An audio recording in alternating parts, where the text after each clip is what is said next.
एक समय की बात है। एक सुंदर राजकुमार एक विशाल बाघ की पीठ पर सवार होकर जंगल के रास्ते तेजी से दौड़ रहा था। उसकी बाल हवा में लहरा रहे थे। उसी समय उसकी प्रेमिका, एक अपूर्व सुंदर राजकुमारी, एक भेड़िए की पीठ पर बैठकर तेजी से बढ़ रही थी। उसकी बाल भी हवा में उड़ रहे थे। एक झरने के पास राजकुमार और राजकुमारी का सामना हुआ। दोनों कुछ क्षण एक दूसरे की ओर देखते रहे। फिर उन्होंने बातचीत शुरू की, लेकिन तभी अचानक आसमान से एक विशाल गरुड़ नीचे आया और अपनी ताकतवर पंजों में राजकुमारी को पकड़कर उड़ गया। राजकुमार ने वह तुरंत बाघ की पीठ पर चढ़कर पागलों की तरह गरुड़ का पीछा करने लगा। जहां एक विशाल वृक्ष के नीचे एक ऋषि ध्यान में मग्न थे। राजकुमार उनके सामने जाकर खड़ा हो गया। ऋषि ने मुस्कुराते हुए बोले, तुम्हारा मार्ग कठिन है, लेकिन यह अंगूठी तुम्हारी सहायता करेगी। उन्होंने एक जादुई अंगूठी निकाली और राजकुमार को सौंप दी। वह चमकने लगी। राजकुमार ने अंगूठी संभाली और बाघ की पीठ पर बैठकर फिर अपनी यात्रा पर निकल पड़ा। उसने घना जंगल पार किया, ऊंचे पर्वतों को लांघा और अंततः एक अंधेरी गुफा में पहुंचा।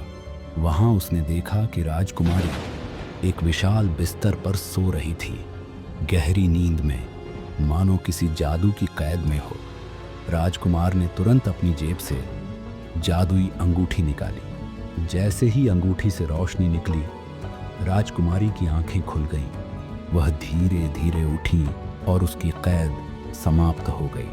उसकी आंखों में खुशी की चमक थी, लेकिन खतरा अभी भी टला नहीं था। अचानक गुफा के अंदर लंबे बालों वाले डरावने समुद्री डाकुओं का एक समूह आ धमका। उनके हाथों में चमकती तलवारें थीं और उनकी आंखों में भयंकर क्रूरता झलक रही थी। राजकुमार ने बिना समय गंवाए अंगूठी को फिर से निकाला। इस बार अंगूठी से एक जादुई आग निकली और चारों ओर फैल गई। वह आग समुद्री डाकुओं को घेरने लगी और वे देखते ही देखते राख में बदल गए। खतरा टलने के बाद राजकुमार ने राजकुमारी को भेड़िए की पीठ पर बिठाया और खुद बाघ की पीठ पर बैठकर अपने महल की ओर रवाना हुआ। एक विशाल राजमहल में एक महान राजा रहते थे। उन्होंने हर्षोल्लास के साथ राजकुमार और राजकुमारी के विवाह की घोषणा की। पूरे राज्य से हजारों लोग इस भव्य उत्सव में शामिल हुए और इस तरह राजकुमार और राजकुमारी ने खुशी खुशी अपना जीवन व्यतीत किया। और वह जादुई अंगूठी वह राजमहल के एक गुप्त कक्ष में सुरक्षित रख दी गई, ताकि भविष्य में किसी भी संकट के समय उसका उपयोग किया जा सके।